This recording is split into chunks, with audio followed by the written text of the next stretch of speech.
வணக்கம் மக்களே. நம்ம எல்லாருக்குமே வாழ்க்கையில் நம்ம முன்னேறணும் அப்படிங்கிற ஒரு உத்வேகம் இருக்கும் இல்லையா?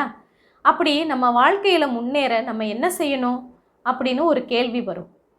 நம்மை கவனித்தல், அதுதாங்க முதல்ல கவனிக்கிறது. நம்மை கவனிக்கிறது, நமது சூழல்களை கவனிக்கிறது, நம்மளோட செயல்பாடுகளை கவனிக்கிறது, நமக்கு அமைந்துள்ள சுற்றுப்புற சூழல் அமைப்புகளை கவனிக்கிறது.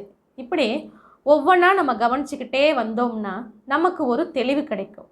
அதுக்கப்புறம் அந்த தெளிவை வச்சுக்கிட்டு நூல் பிடிச்ச மாதிரி நம்ம கவனிச்சுக்கிட்டே போனோம்னா ஒரு கட்டத்தில் நம்ம வாழ்க்கையில் நாம் முன்னேறதுக்கான வழி என்ன அப்படிங்கிறத நாமளே கண்டுபிடிச்சிடலாம். பிறகு என்னங்க, பயணம்தான், வெற்றி பயணம்தான்.